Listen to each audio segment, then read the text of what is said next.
मित्रों, आप सभी को रक्षाबंधन की हार्दिक शुभकामनाएं। मित्रों, आज हम आप सभी को एक भाई बहन के बीच प्यार के रिश्ते की एक महान कथा सुनाने जा रहे हैं जो अत्यंत ही पावन है। इस वीडियो को सभी माताएं, बहनें और मित्र बंधु ध्यान से देखें। तब उन्हें पता चलेगा कि एक भाई का अपनी बहन के प्रति प्यार कैसा होता है। एक भाई अपनी बहन का स्नेह पाने के लिए कुछ भी कर सकता है। मित्रों, चलो मैं इस पावन कथा का अवलोकन आप सभी को कराता हूं। मित्रों, एक समय की बात है जब देवर्षि नारद जी आकाश मार्ग में विचरण कर रहे थे। तब उन्होंने देखा कि एक बहन अपने भाई की कलाई पे राखी बांध रही थी और उस राखी के बदले वह भाई उसकी सदैव रक्षा करने का उसे वचन दे रहा है। उस समय श्रावण मास का महीना था। अब देवर्षि नारद जी ने मन में सोचा कि आखिर यह सावन का महीना है। इस महीने में भगवान भोलेनाथ की पूजा आराधना की जाती है, तो क्यों ना मैं भगवान भोलेनाथ के पास जाकर उसने ही पूछ लेता हूं कि वह बहन अपने भाई की कलाई पर राखी क्यों बांध रही थी और वह भाई उसकी रक्षा का वचन उसे क्यों दे रहा था। तब देवर्षि नारद जी नारायण नारायण करते हुए जा पहुंचे भगवान भोलेनाथ जी के पास। भगवान भोलेनाथ माता पार्वती के साथ कैलाश पर्वत पर विराजमान थे। जब देवर्षि नारद जी माता पार्वती और भगवान भोलेनाथ के समक्ष जाते हैं और माता पार्वती और भगवान भोलेनाथ को प्रणाम करते हैं और भगवान भोलेनाथ देवर्षि नारद जी से कहते हैं, हे देवर्षि नारद जी, आज आप कैलाश पर्वत पर किस प्रयोजन से पधारे हैं। तब देवर्षि नारद जी कहते हैं, हे प्रभु, आज जब मैं पृथ्वी लोक के आकाश मार्ग में विचरण कर रहा था, तब मैंने देखा कि एक बहन अपने भाई की कलाई पर राखी बांध रही थी और वह भाई उसे उसकी रक्षा का वचन दे रहा था। ऐसा क्यों है? ये भाई बहन का प्यार कैसा होता है? हे भगवान, कृपया आप मुझे इसके बारे में बताइए। तब भगवान भोलेनाथ जी कहते हैं कि हे देवर्षि नारद जी, भाई बहन का प्यार माता पिता के रिश्ते के समान होता है। भाई बहन का यह प्यार हमारे प्यारे यमराज जी की वजह से ही है। ये उनकी बहन और उनके प्यार की निशानी है, इसीलिए रक्षाबंधन का त्योहार मनाया जाता है। हे देवर्षि नारद जी, आपने जो पृथ्वी लोक पर देखा वह भाई बहन के प्यार की निशानी थी कि एक बहन अपने भाई का प्यार पाने के लिए कुछ भी कर सकती है, उसकी रक्षा करती है। परंतु यदि वहीं उस बहन के ऊपर कोई मुसीबत आती है तो उसका भाई हंसते हंसते सब सह जाता है, परंतु अपनी बहन को कोई परेशानी नहीं होने देता है। हे देवर्षि नारद जी, मैं आपको एक अत्यंत ही महत्वपूर्ण रक्षाबंधन की एक कथा सुनाता हूं, जिसे सुनने के बाद आपको पूर्ण ज्ञात हो जाएगा कि आखिर एक भाई का उसकी बहन के प्रति प्यार कैसा होता है। तब देवर्षि नारद जी कहते हैं कि हे भगवान, मुझे उस कथा को सुनाइए, अब मुझसे किंचित मात्र भी रुका नहीं जा रहा है। तब भगवान भोलेनाथ जी कहते हैं, हे देवर्षि नारद जी, इतना उतावलापन ठीक नहीं होता, क्योंकि एक कथा को जो पूरा सुनता है तो इस कथा को सुनने मात्र से उसका कल्याण हो जाता है, और जो भी इस वीडियो को दूसरों के साथ साझा करता है उसकी सभी मनोकामनाएं पूर्ण हो जाती हैं। तब भगवान भोलेनाथ की बात सुनकर देवर्षि नारद जी कहते हैं कि हे भगवान, आप उस कथा को सुनाइए, मैं पूरे मन लग्न के साथ उस कथा को सुनूंगा। अब भगवान भोलेनाथ कहते हैं, हे देवर्षि नारद जी, आज मैं तुम्हें एक अमीर बहन और गरीब भाई की कथा सुनाता हूं। आज की कथा सुनकर तुम्हें पता चल जाएगा कि एक भाई और बहन का रिश्ता कैसा होता है और हर एक बहन और भाई को अपना रिश्ता कैसे निभाना चाहिए। साथ ही साथ तुम्हें आज की इस कथा में जानने को मिलेगा कि आखिर मनुष्य गरीब क्यों हो जाता है, वह कौन से कारण है जिनकी वजह से मनुष्य गरीब हो जाता है। आखिर मनुष्य द्वारा किए गए ऐसे कौन से काम होते हैं जिनको करने से मनुष्य निर्धन हो जाता है और गरीबी के दलदल में फंसता चला जाता है। अब भगवान भोलेनाथ कथा को सुनाना आरंभ करते हैं और कहते हैं कि हे देवर्षि नारद जी, बहुत पुराने समय की बात है। किसी नगर में एक बहुत ही धनवान माध्यम का एक किसान रहता था। उस किसान के घर में दो जुड़वा संतानें पैदा हुई थीं। उन दोनों जुड़वा संतानों में से एक पुत्र था और दूसरी जो संतान थी वह पुत्री थी। उस किसान ने अपने पुत्र का नाम श्याम रखा और अपनी पुत्री का नाम चित्रा रखा। इधर जब एक समय के बाद उस किसान की संतानें बड़ी हुईं तो उन दोनों की आयु धीरे धीरे एक दिन विवाह के योग्य हो गई। तब किसान को अपने बच्चों की विवाह की चिंता सताने लगती है। एक दिन किसान किसी कार्य से अपने पड़ोस के एक शहर में जाता है। वह एक व्यापारी के घर में गया हुआ था। वहां पर उसे उस व्यापारी का पुत्र पसंद आ जाता है। अब घर आकर वह यह बात अपनी पत्नी से बताता है और उस व्यापारी के पुत्र के साथ में वह अपनी बेटी चित्रा का विवाह कर देता है। उससे जितना हो सका वह किसान अपनी पुत्री के विवाह में कोई कमी नहीं छोड़ता है। इस प्रकार से चित्रा अपने पिता के यहां से विदा होकर अपने ससुराल चली जाती है। उस किसान ने अपनी बेटी का विवाह करने के बाद वह किसान अपने पुत्र के विवाह के बारे में सोचने लगता है। उस किसान के मन में यह चल रहा था कि मेरी बेटी तो अपने घर की हो गई है, मैंने उसका विवाह एक बहुत ही अच्छे घराने में कर दिया है। अब मुझे अपने पुत्र के बारे में सोचना चाहिए और मुझे उसका विवाह भी कर देना चाहिए। यदि मेरे पुत्र का विवाह निश्चित समय पर सुचारू रूप से हो गया तो मैं अपना बचा हुआ शेष जीवन अपनी बहू और अपनी पत्नी के साथ में रहकर आराम से व्यतीत करूंगा। अब भगवान भोलेनाथ कहते हैं कि हे देवर्षि नारद जी, विधि द्वारा लिखित ईश्वर की लीला बड़ी विचित्र होती है। परमात्मा ना जाने कब किसको धनवान बना दें और कब किसके लिए गरीबी के द्वार खोल दें, इसके बारे में कोई नहीं जानता। उसी तरह एक दिन उस धनवान किसान के साथ भी कुछ ऐसा ही होता है। एक दिन वह किसान एक बड़ी भयानक बीमारी से ग्रसित हो जाता है। उसका पुत्र श्याम बहुत ही उदार हृदय का व्यक्ति था।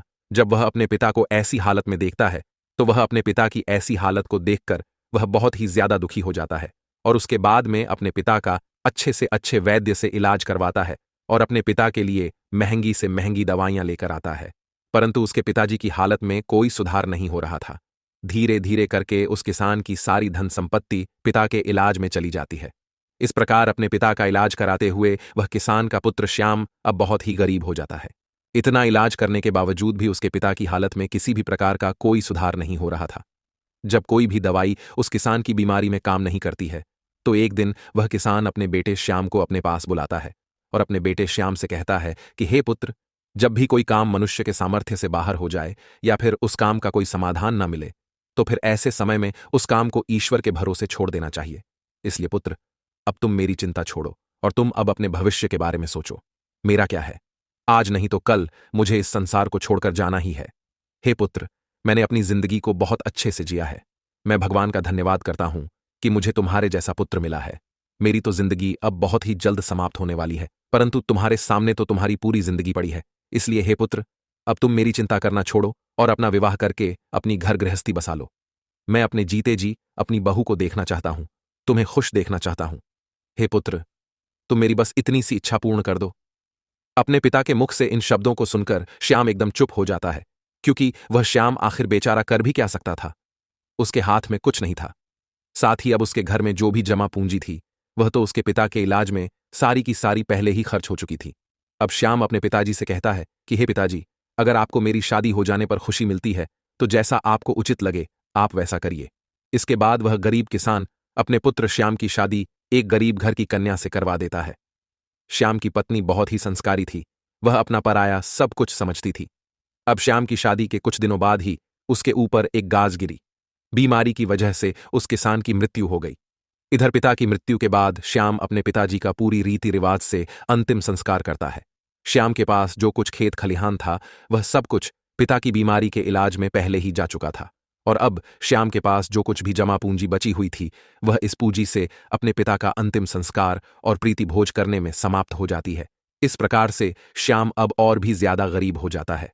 मित्रों, जब श्याम एक दिन बिल्कुल ही कंगाल हो जाता है तो वह गांव के बाहर जाकर अपनी पत्नी के साथ एक झोपड़ी को बनाकर रहने लगता है। श्याम पहले से ही मेहनती तो था ही, अब वह दूसरों के खेतों में मेहनत मजदूरी करके अपना और अपनी पत्नी का पेट पालने लगता है।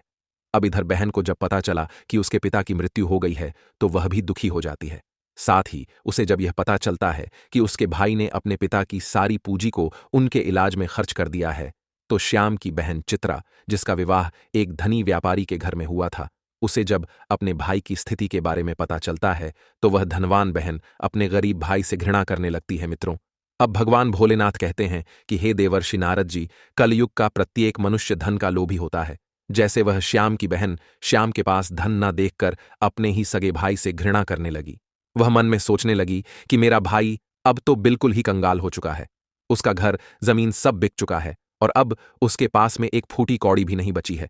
यदि वह ऐसी हालत में वह मेरे ससुराल आता है तो उसे देख देख कर मेरी देवरानियां और जेठानियां मेरा बड़ा ही अपमान करेंगी और मेरा मजाक बनाएंगी कि तेरे मायके वाले तो बिल्कुल ही कंगाल है। अब ऐसे तो मेरे ससुराल में मेरी बहुत ही ज्यादा बदनामी हो जाएगी। अपनी बेइज्जती ना हो इस डर से वह चित्रा अपने सगे भाई से रिश्ता तोड़ देती है। वह बहन अपने भाई के लिए इतनी निर्दय हो जाती है कि वह चित्रा अपने पिता की ही 13वीं पर नहीं जाती है और ना ही अपने भाई का हाल पूछती है और ना तो चित्रा अपने भाई को अपने ससुराल बुलाती है और ना ही कभी अपने भाई के घर जाती है। जब श्याम को चित्रा के ऐसे बर्ताव के बारे में पता चला तो अब श्याम को धीरे धीरे अच्छी तरह से पता हो जाता है कि अब मेरी प्यारी सी मुस्कान वाली जो बहन हुआ करती थी वही बहन आज मुझसे नफरत क्यों कर रही है। इसलिए श्याम भी अपनी बहन के ससुराल कभी नहीं जाता है। इस प्रकार से चित्रा तो बड़े ऐसो आराम के साथ में अपने ससुराल में अपनी जिंदगी गुजार रही थी, परंतु मेहनत मजदूरी करने के बाद भी अपनी पत्नी के साथ झोपड़ी में रहकर किसी तरह से अपने जीवन के दिनों को काट रहा था। अब भगवान भोलेनाथ कहते हैं, हे देवर्षि नारद जी, ऐसे ही करते करते कुछ साल गुजर जाते हैं। इन बीते हुए सालों में श्याम को एक पुत्र हुआ और वह पुत्र कब 15 साल का हो गया उसे पता ही नहीं चला। इधर अब चित्रा की भी संतानें बड़ी हो चुकी थी। कुछ साल गुजरने के बाद एक दिन श्याम की बहन चित्रा के लड़के का विवाह तय हो जाता है, लेकिन श्याम की बहन चित्रा ने अपने भाई को निमंत्रण का आमंत्रण नहीं दिया। जब श्याम को इस बात का पता चलता है कि उसके भांजे की शादी होने वाली है, तो इस बात को सुनकर श्याम बहुत ही प्रसन्न हो जाता है और अपनी पत्नी के पास जाकर इस बात की खबर देता है। वह अपनी पत्नी से कहता है कि हे प्रिय, मेरी प्यारी बहन के पुत्र मेरे भांजे का विवाह तय हो गया है, हमें वहां चलना चाहिए। श्याम की पत्नी का नाम दिव्यानी था। जब श्याम अपनी पत्नी दिव्यानी को यह बातें बताता है कि मेरी बहन के बेटे की शादी है और हम सभी को बहन के घर जाना है, तब अब श्याम की पत्नी को इस बात की जानकारी होती है कि ननंद के बेटे की शादी है, तो वह इस बात को सुनकर अत्यंत ही खुश हो जाती है। अब वह सोचने लगती है, चलो इसी बहाने से कम मैं अपनी ननंद से जाकर के मिल तो आऊंगी और उसके घर को देख आऊंगी। दिव्यानी खुश होकर अपने पति से कहती है, हे पतिदेव, मैं आपके साथ में जरूर चलूंगी, लेकिन पहले मुझे यह बताओ, क्या हमारी प्यारी ननंद ने हमारे लिए निमंत्रण के लिए आमंत्रण पत्र भेजा है या नहीं? अपनी पत्नी के मुख से इन बातों को सुनकर श्याम बिल्कुल ही चुप हो जाता है। फुल अपनी पत्नी दिव्यानी से कहता है कि हे प्रिय, न्योता तो नहीं आया है, पर मुझे यह दूसरों के द्वारा खबर मिली है कि हमारे भांजे की शादी है। परंतु इससे क्या फर्क पड़ता है कि न्योता आया है कि नहीं, आखिर वह भी तो हमारी बहन का ही बेटा है। तब दिव्यानी अपने पति श्याम से कहती है, हे प्रिय, देखो, बात तो आपकी सही है कि आपके भांजे की शादी है, लेकिन बिना निमंत्रण के ननंद के घर जाना उचित नहीं है और आपको भी वहां नहीं जाना चाहिए। अब वह श्याम अपनी पत्नी दिव्यानी को समझाता है कि हे प्रिय, चित्रा के ससुराल वाले बड़े ही धनवान आदमी हैं, शादी ब्याह का घर है, जल्दबाजी में उन्हें हमारी याद नहीं रही होगी, या फिर हो सकता है कि उन्होंने हमारे यहां पर निमंत्रण भिजवाया हो, लेकिन निमंत्रण वाला पर्चा हमारे पास तक नहीं पहुंचा हो। इसलिए हे प्रिय, तुम किसी भी प्रकार का कोई भी सोच विचार मत करो और बच्चे को निमंत्रण जाने के लिए तैयार करके मेरे साथ तुम भी बहन के घर के लिए चलो। जब दिव्यानी ने अपने पति श्याम की इन बातों को सुना, तब उसने जवाब दिया। दिव्यानी कहने लगती है, हे पिया, यदि तुम जाना चाहते हो तो तुम जा सकते हो, लेकिन बिना निमंत्रण के मैं नहीं जाऊंगी। श्याम ने जब अपनी पत्नी के मुख से ऐसी बातें सुनी, तो श्याम कहता है, ठीक है, यदि तुम्हारी यही इच्छा है तो तुम बच्चों के साथ घर पर ही रहो, मैं अकेला चित्रा के ससुराल के लिए चला जाता हूं। यदि मैं अपनी बहन के ससुराल नहीं गया तो मेरी बहन की देवरानियां और जेठानियां मेरी बहन को ताना मारेगी और कहेंगी कि खर्चा ना हो जाए, इसलिए तेरा भाई नहीं आया। अब इतना कहकर के श्याम घर के अंदर से बाहर चला जाता है। अब भगवान भोलेनाथ कहते हैं, हे देवर्षि नारद जी, अब श्याम जो था वह बहुत ही ज्यादा गरीब हो चुका था। श्याम के पास चावल और वस्त्र खरीदने के लिए पैसे नहीं थे। अब श्याम अपनी बहन के घर जाने के लिए वह अपने मित्र से थोड़े से पैसे उधार लेता है। श्याम ने उधार लिए हुए पैसों से अपनी बहन चित्रा और अपने बहनोई के लिए सुंदर सुंदर वस्त्र खरीदता है और उन कपड़ों को लेकर के श्याम सुबह अपनी बहन के ससुराल के लिए चल देता है। पैदल चलते चलते श्याम को सुबह से शाम हो जाती है। तब वह अपनी बहन के दरवाजे पर पहुंचता है और दरवाजे के एक तरफ जाकर के खड़ा हो जाता है। श्याम बेचारा दरवाजे पर खड़े होकर अपनी बहन चित्रा के आने का इंतजार कर रहा था।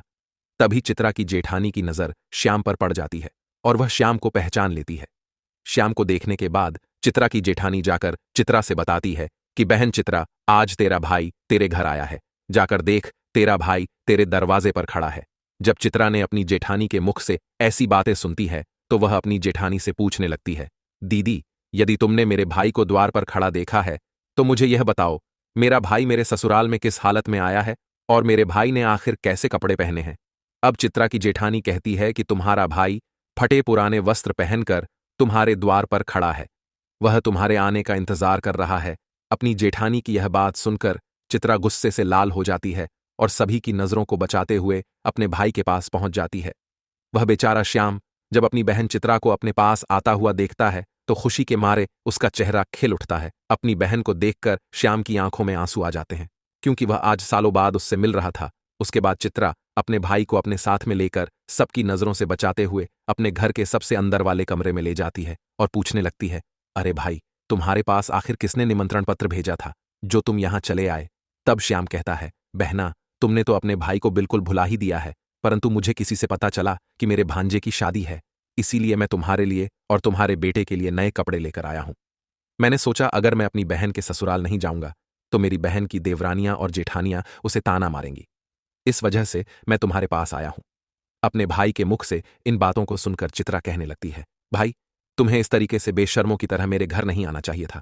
तुम इस तरीके से फटे पुराने कपड़े पहनकर मेरे घर तक चले आए, ये मेरे लिए बड़े लाज की बात है।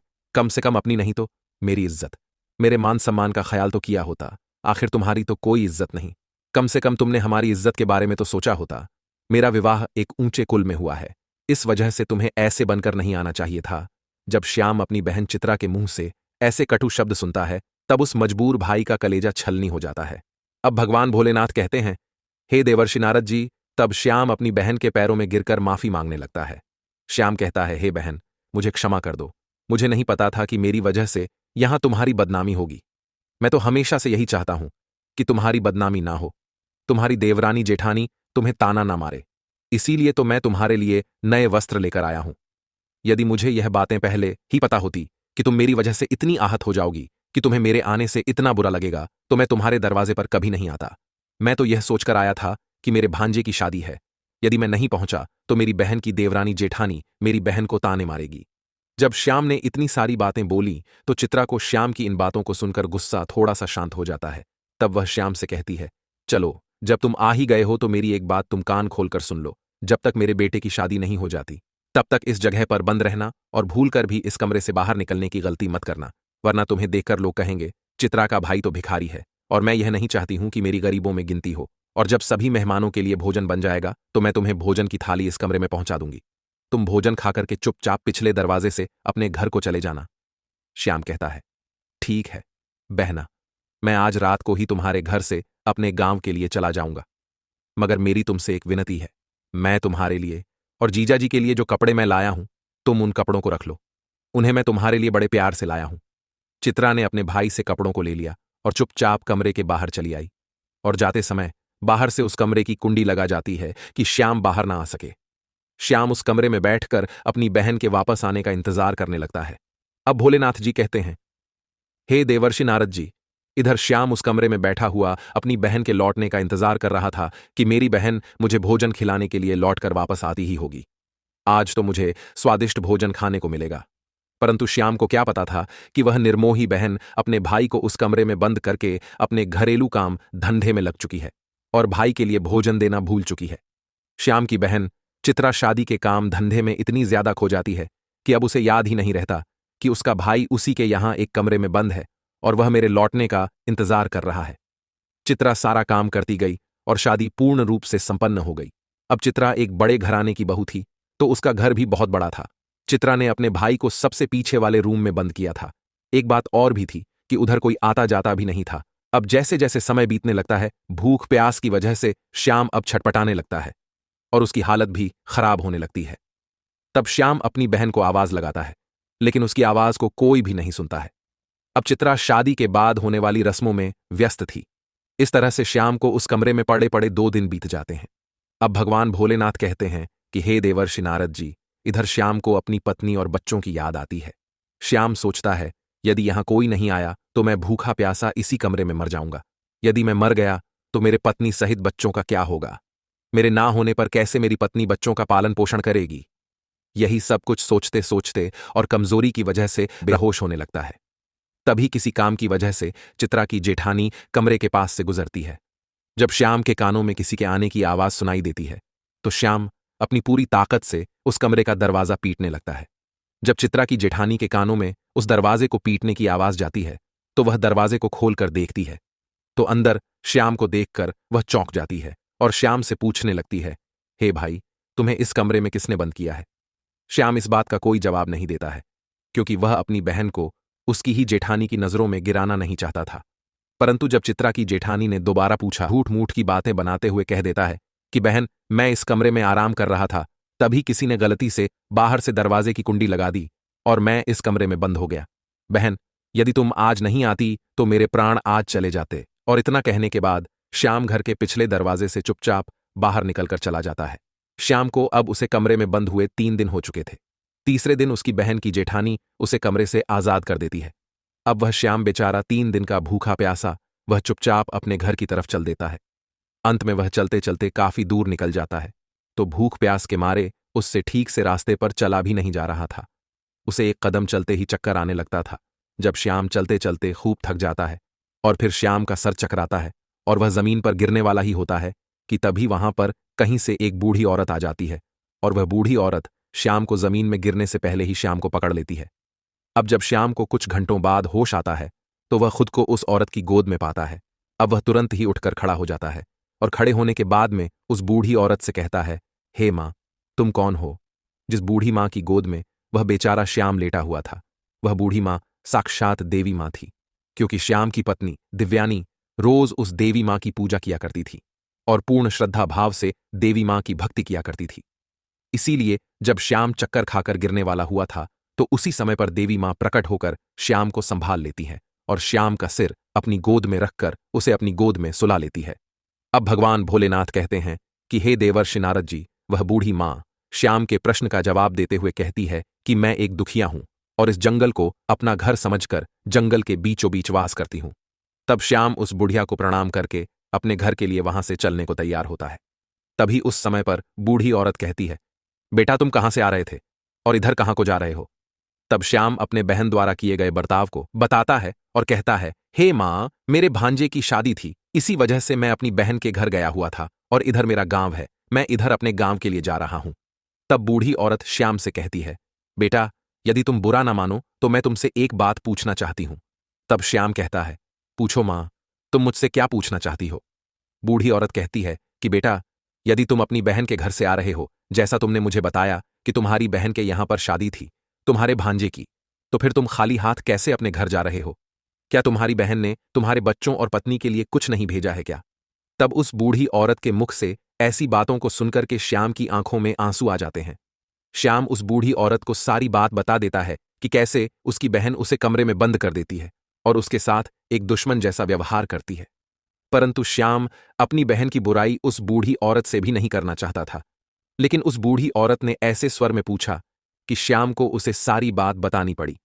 इस प्रकार से श्याम के मुंह से पूरी घटना को सुनने के बाद में वह बूढ़ी माता कहती है, हे पुत्र, तुम किसी भी प्रकार की चिंता मत करो, जो हुआ उसे भूल जाओ और सुनो, यहां से कुछ दूरी पर मेरा एक बगीचा है, उस बगीचे में अनेकों प्रकार के फल लगे हुए हैं।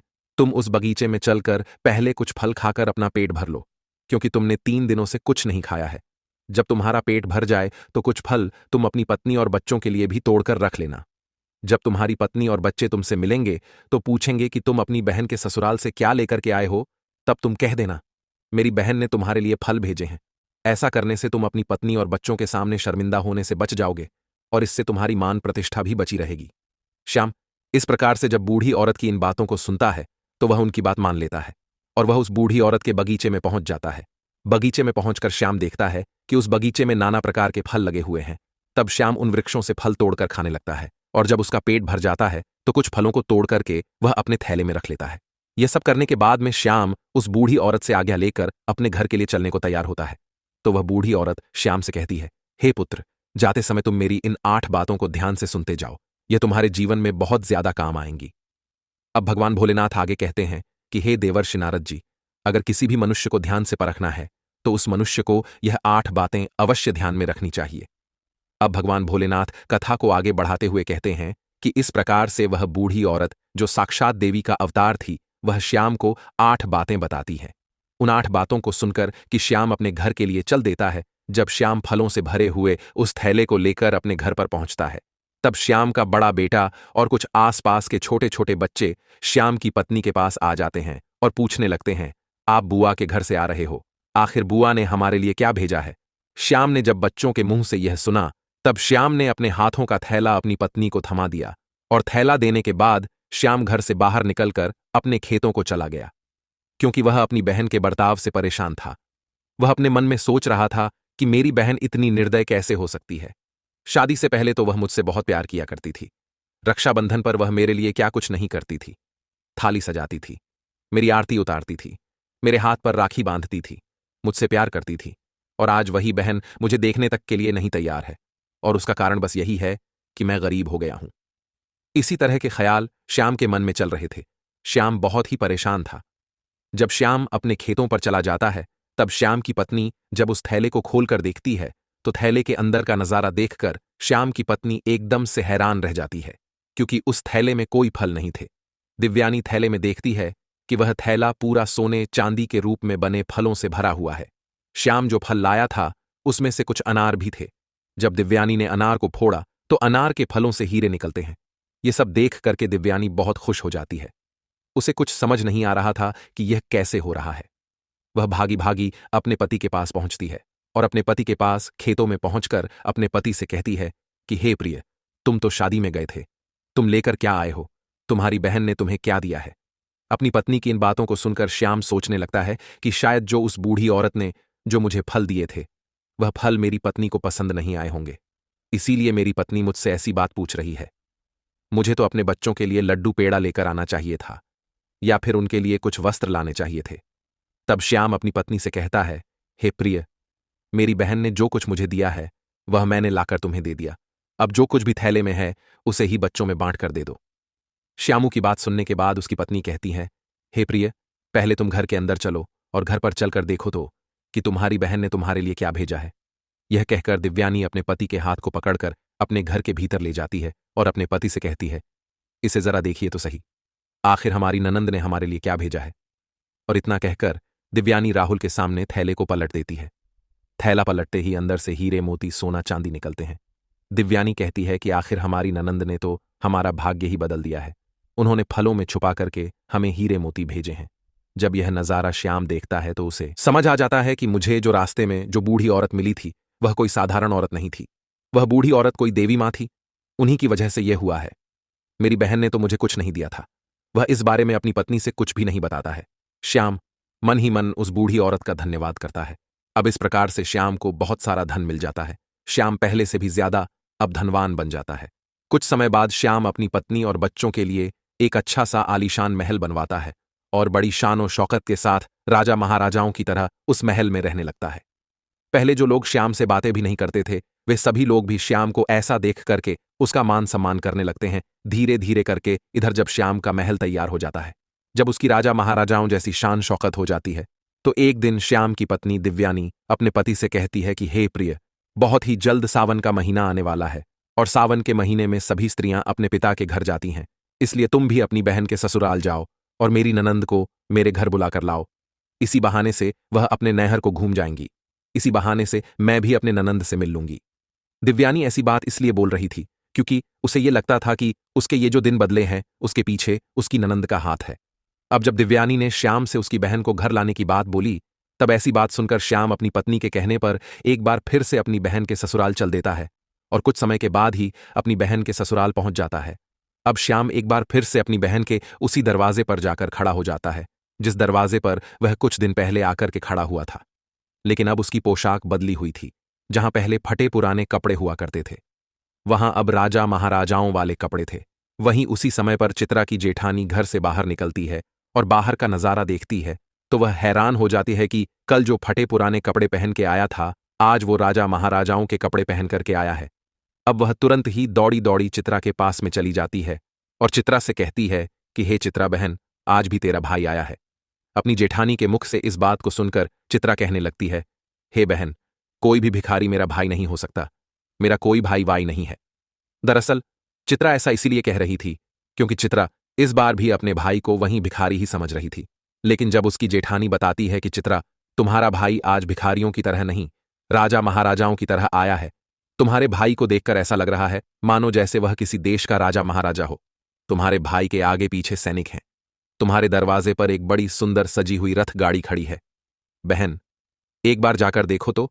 जब चित्रा ने अपनी जेठानी के मुख से इन बातों को सुना, तब तो उसे अपनी जेठानी की बातों पर किसी प्रकार का कोई यकीन नहीं होता है और सच्चाई जानने के लिए अपने भाई को छुपकर देखने लगती है। जैसे ही चित्रा ने अपने भाई के एक राजा महाराजा के रूप को देखा तो अपने भाई के ठाठ बांट को देख करके चित्रा एकदम चकित रह गई। वह सोचने लगती है कि कल तक तो मेरा भाई बिल्कुल ही भिखारी था, उसके पास तो पहनने के लिए वस्त्र भी नहीं थे, फिर अचानक एकदम से वह इतना अमीर कैसे बन गया।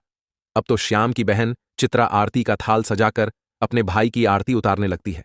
उसके बाद में चित्रा अपने भाई को बड़े ही आदर के साथ अपने घर में बुलाकर ले जाती है और अपने भाई से कहती है, हे भैया, मुझे क्षमा कर दीजिए। मेरी वजह से तुम्हें बहुत ज्यादा कष्ट और शर्मिंदगी उठानी पड़ी। मुझे तुम्हारे साथ ऐसा नहीं करना चाहिए था। अपनी बहन के मुख से इन बातों को सुनकर श्याम कहने लगता है कि बहना, कोई बात नहीं, उस समय पर हमारे दिन कुछ अच्छे नहीं थे। तुम्हारी गलतियों के लिए मैंने तुम्हें पहले ही क्षमा कर दिया था। बहन, अब तुम इन बातों को छोड़ो और मेरे साथ मेरे घर चलने की तैयारी करो। बहन, मैं तुम्हें बुलाने के लिए आया हूं। अब तुम्हें मेरे साथ में मेरे घर चलना है। तुम्हारी भाभी ने तुम्हें बुलाने के लिए मुझे यहां पर भेजा है। इतना सुनकर के चित्रा अब खुशी खुशी अपने भाई के घर पर चलने के लिए तैयार हो जाती है और तैयार होकर के चित्रा अपने भाई के रथ में बैठ जाती है। अब भगवान भोलेनाथ आगे कहते हैं कि हे देवर्षि नारद जी, एक भाई जिसकी बहन ने उसे गरीब होने पर खाने तक के लिए नहीं पूछा, और वही भाई जिसके पास धन आते ही वह अपनी बहन को बुलाने के लिए उसके ससुराल चला गया और उसकी सारी गलतियों को भूल गया। इस तरीके से जब श्याम की बहन अपने नैहर में पहुंचती है तो अपने भाई की शानो शौकत को देखकर एकदम से दंग रह जाती है। वह देखती है कि एक भव्य आलीशान महल है और महल के अंदर अनेक प्रकार के नौकर चाकर लगे हैं और अन्न के भंडार भरे हुए हैं। चित्रा अपने भाई की ऐसी स्थिति को देखकर एकदम से हैरान रह जाती है और महल में पहुंचने के बाद श्याम की पत्नी दिव्यानी भी अपनी ननंद की खूब सेवा करती है। 7 दिनों तक वह उसे अपनी पलकों पर बिठाकर रखती है। दिव्यानी को लगता था कि यह सब शानो शौकत हमारी ननंद की वजह से है। अपनी ननंद की मदद के कारण ही हम इस मुकाम पर पहुंचे हैं। उसकी सोच अपनी ननंद के प्रति अडिग थी। श्याम ने कभी अपनी पत्नी को अपने अमीर होने की बात नहीं बताई थी। श्याम नहीं चाहता था कि उसकी पत्नी उसकी बहन से द्वेष करे, कि यह सब उसकी बहन चित्रा की वजह से नहीं, देवी मां के आशीर्वाद से हुआ है। परंतु श्याम अपनी बहन को भी इसमें शामिल रखता था, क्योंकि अगर उसकी बहन उसके साथ ऐसा व्यवहार नहीं करती तो शायद उसे देवी मां का आशीर्वाद प्राप्त नहीं होता। श्याम की पत्नी दिव्यानी इस बात से अवगत नहीं थी। यह सोच करके दिव्यानी अपनी ननंद की खूब ज्यादा सेवा करती है और अपनी ननंद का खूब ख्याल रखती है। कुछ दिन बीतने के बाद जब श्याम की बहन चित्रा अपने ससुराल जाने को तैयार होती है तो श्याम की पत्नी दिव्यानी अपने पति से कहती हैं, हे प्रिय, कल तुम्हारी बहन अपने घर जाएगी, इसलिए तुम बाजार जाओ और बाजार जाकर अपनी बहन के लिए कोई अच्छा सा तोहफा लेकर आओ। अपनी पत्नी की बात को सुनकर श्याम घर से चला जाता है और श्याम एक मोची की दुकान पर पहुंचता है और मोची से कहता है, हे मोची भाई, मुझे अपनी बहन के लिए बोलने वाली जूती बनवानी है। क्या तुम मेरी बहन के लिए बोलने वाली जूती बना सकते हो? मोची कहता है, हे सेठ, मैं बोलने वाली जूती बना तो दूंगा, लेकिन उसके बनवाने की कीमत बहुत ज्यादा लगेगी। तब श्याम उस मोची से कहता है, भाई, मैं तुम्हें मुंह मांगा पैसा दूंगा, लेकिन तुम ऐसी जूतियां बना दो कि वे जूतियां जब भी मेरी बहन पहनकर चले तो वे जूतियां बारी बारी से मैं आपको जो यह 8 बातें बताने वाला हूं उन 8 बातों को बोले। इसके बाद मोची को श्याम ने वह ज्ञान की 8 बातें बताता है, जो बातें उसे उस बूढ़ी औरत ने चलते समय श्याम को बताई थीं। अब भगवान भोलेनाथ कहते हैं कि हे देवर्षि नारद जी, अब श्याम मोची से कहता है कि हे मोची भाई, अब मैं तुम्हें वो ज्ञान की बातें बताता हूं। इस प्रकार से श्याम बारी बारी से वे बातें मोची को बताता है। श्याम कहता है कि पहली बात तो यह है कि कहीं मानवता की भूल होती है, अज्ञानता निर्धनता का मोल। श्याम दूसरी बात बताता हुआ कहता है कि समय भरोसे जो बैठा रहता है सदा गरीब बना रहता है, वह मनुष्य अपने काम और बल पर ध्यान नहीं देता। यही गरीबों का एक लक्षण है, उसका नसीब आलस में ही बीतता है। तीसरी बात, जो मनुष्य सदा ही परिवर्तनहीन कर्म करता वह भी सदैव निर्धन ही रहता है। चौथी बात यह है कि गरीबी से बड़ा कोई अभिशाप नहीं है, इसलिए ज्ञान को हासिल करके अज्ञान को दूर करो। 5वीं बात, आप दोष समय को नहीं दो, मजबूत कर्म साधना में जुटो और अपनी गरीबी दूर करो। 6ठी बात, कर्म कभी कोई कार्य नहीं करता है, नसीब सदैव भाग्य भरोसे नहीं बैठता है, वह मानव के द्वारा किए गए परिश्रम के भरोसे बैठता है। 7वीं बात, अज्ञानी से सदा ही प्रेम करो। एक गरीब आदमी गरीबी को बारंबार विजय करने वाला एक विजेता होता है, ज्ञान सदैव हथियार का काम करता है। 8वीं बात बताते हुए श्याम मोची से कहता है कि मोची भाई, मेरी बहन जब 8वां कदम रखे तो जूतियां बस यही बात बोले कि पैसों के बाजार में बदल गई तहजीब, धन दौलत से जुड़ रहे रिश्ते हुए गरीब। अब श्याम मोची से कहता है कि हे मोची भाई, ऐसी 8 बातें बोलने वाली मुझे जूतियां बना दो। जब यह 8 बातें वो जूतियां बोलेगी और जब मेरी बहन इन बातों को सुनेगी तो उसे अपनी गलती का एहसास होगा कि उसने कैसे पैसे के घमंड में आकर के अपने भाई का ऐसा अपमान किया था। उसे अपने भाई का अपमान नहीं करना चाहिए था। श्याम उस मोची से अपनी बहन के लिए हीरे मोतियों से जड़ी हुई सोने और चांदी की जूतियां बनवाता है और उन जूतियों को ले जाकर अपनी बहन के लिए उपहार स्वरूप दे देता है। सोने चांदी की जूतियों को देखकर कि चित्रा का चेहरा एकदम खिल सा जाता है, क्योंकि वह धन की लोभी तो पहले से ही थी। इस वजह से सोने चांदी हीरे जवाहर रात की जूतियां देखकर उसके मन में और लालच आया। अब चित्रा अपने भाई से विदा लेकर अपने घर चली जाती है। जब चित्रा अपने ससुराल पहुंच जाती है तो चित्रा की देवरानी जेठानी पूछने लगती है, हे चित्रा, तुम अपने भाई के घर से आई हो, तुम्हारे भाई ने तुम्हें क्या उपहार दिया है? तब चित्रा अपनी देवरानी जेठानी तथा अपने सास ससुर और अपने देवर जेठ को अपने भाई के द्वारा दी हुई भेंट दिखाती है और वह कहती है, देखो, मेरे भाई ने मुझे सोने चांदी से जड़ी हुई हीरे मोती से जड़ी हुई यह जूतियां दी हैं। तब चित्रा उन जूतियों को पहन करके चलकर दिखाती है। जैसे ही चित्रा उन जूतियों को पहन करके चलती है तो जूतियां बोलती हैं कि पैसों के बाजार में बदल गई तहजीब, धन दौलत से जुड़ रहे रिश्ते हुए गरीब। जब चित्रा इस बात को सुनती है तो उसका सर शर्म से नीचे झुक जाता है और अपने भाई को याद करके एकदम से रोने लगती है। जब चित्रा का ऐसे लटका हुआ मुंह उसकी देवरानी जेठानी देखती है तो वह पूछती है कि चित्रा, आखिर क्या हुआ जो तुम अचानक से रोने लगी? तो चित्रा अपनी देवरानी और जेठानी को सारी बातें बताती है कि हे बहन, मैंने पैसों के घमंड में आकर अपने भाई को कितना भला बुरा कहा था। मैंने अपने भाई को एक गिलास पानी तक नहीं पूछा था। आज देखो, मेरे भाई ने मुझे कितनी कीमती जूतियां बनवा कर दी हैं। अब तो मुझे अपने आप से घृणा होने लगी है। मैं तो जीना नहीं चाहती। तभी चित्रा की जेठानी उसे समझाने लगती है कि हे बहन, जो भी कुछ हुआ उसे भूल जाओ। आगे से याद रखना, कभी किसी के साथ में ऐसा बर्ताव मत करना, क्योंकि जो व्यक्ति धन दौलत का घमंड करता है उससे माता लक्ष्मी हमेशा के लिए दूर चली जाती है। इसलिए मेरी यह बातें तुम सदा याद रखना। और इस तरीके से चित्रा की जेठानी चित्रा को समझाती है, जिससे अब चित्रा भी प्रेम व्यवहार के साथ सबसे पेश आने लगी थी। अब भगवान भोलेनाथ कहते हैं कि हे देवर्षि नारद जी, भाई बहन का प्यार अमोघ होता है। उसमें यदि एक समय के लिए दरार आ भी जाती है तो कुछ समय पश्चात वह पुनः भर जाती है, जैसे श्याम और उसकी बहन चित्रा के बीच की दरार भर गई। श्याम की पत्नी दिव्यानी की वजह से श्याम पुनः एक धनवान व्यक्ति बन पाया, और बहन के आंखों पर जो माया की एक धुंधली पट्टी चढ़ गई थी वह भी श्याम ने उन बोलने वाली जूतियों के माध्यम से वह पट्टी भी हट गई। अंत में सब ठीक ही होता है। अगर कोई किसी चीज को दिल से चाहे तो ईश्वर सदैव ही उस कार्य को करने में उसकी मदद करते हैं। अब देवर्षि नारद जी कहते हैं, हे प्रभु, आपने मुझे जो यह कथा सुनाई है, यह कथा सद्गुण संपन्न है। आपका मुझे इस कथा का अवलोकन करने के लिए धन्यवाद। मित्रों, आपको हमारे वीडियो के द्वारा दिया गया ज्ञान कैसा लगा?